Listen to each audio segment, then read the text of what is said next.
اعوذ باللہ من الشیطان الرجیم، بسم اللہ الرحمن الرحیم۔ السلام علیکم محترم ناظرین، امید کرتا ہوں کہ آپ سب لوگ خیر و عافیت سے ہوں گے۔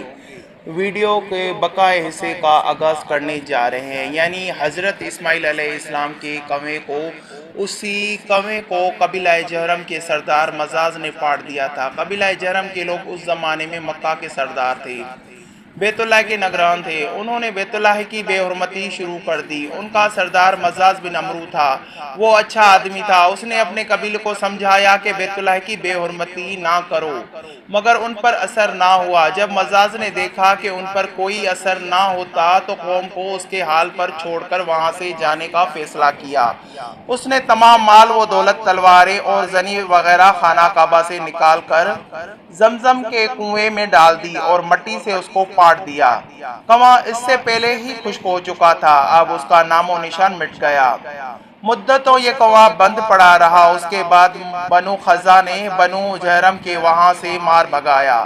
بنو خزا اور کسی کے سردار کا زمانہ اس حالت میں گزرا، کنواں بند رہا، یہاں تک کہ کسی کے بعد عبد المطلب کا زمانہ آ گیا۔ انہوں نے خواب دیکھا، خواب میں انہیں زمزم کے کنویں کی جگہ دکھائی گئی اور اس کو کنویں کھودنے کا حکم دیا گیا اور اس جگہ حکم دیا گیا۔ حضرت علی عبد المطلب کا زمانہ آ گیا۔ انہوں نے خواب دیکھا، خواب میں انہیں زمزم کے کنویں کی جگہ دکھائی گئی، اس کے کھودنے کا حکم دیا گیا۔ حضرت علی سے روایت ہے کہ عبد المطلب نے بتایا، میں حجر اسود کے مقام پر سو رہا تھا کہ میرے پاس ایک آنے والا آیا۔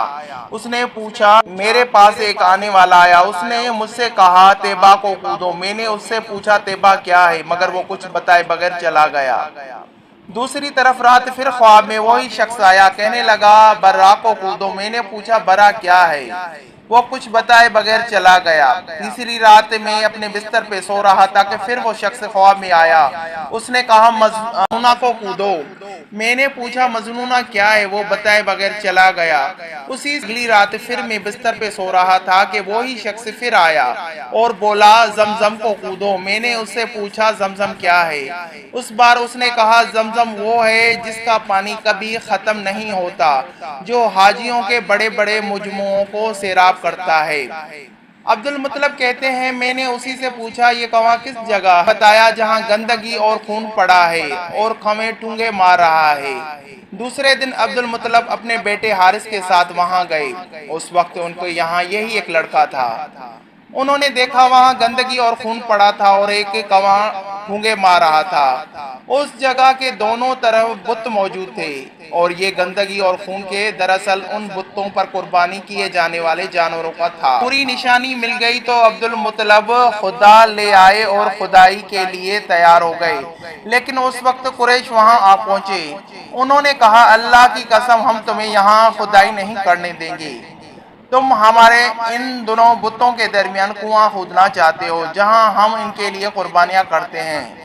عبد المطلب نے ان کی بات سن کر اپنے بیٹے حارث سے کہا تم ان لوگوں کو میرے قریب نہ آنے دو، میں خدائی کا کام کرتا رہوں گا، اسی لیے کہ مجھے جس کام کا حکم دیا گیا ہے میں اس کو ضرور پورا کروں گا۔ قریش نے جب دیکھا کہ وہ باز آنے والا نہیں تو رک گئے۔ آخر انہوں نے خدائی شروع کر دی، جلد ہی کنویں کے آثار نظر آنے لگے۔ یہ دیکھ کر انہوں نے اللہ اکبر کا نعرہ لگایا اور پکار اٹھے، یہ دیکھو یہ اسماعیل علیہ السلام کی تعمیر ہے۔ جب قریش نے یہ دیکھا کہ انہوں نے کنواں تلاش کر لیا تو ان کے پاس آ گئے اور کہنے لگے عبد المطلب اللہ کی قسم یہ ہمارے باپ اسماعیل علیہ السلام کا کنواں ہے اور ہمارا بھی حق ہے، اسی لیے ہم اس میں تمہارے ہوں گے۔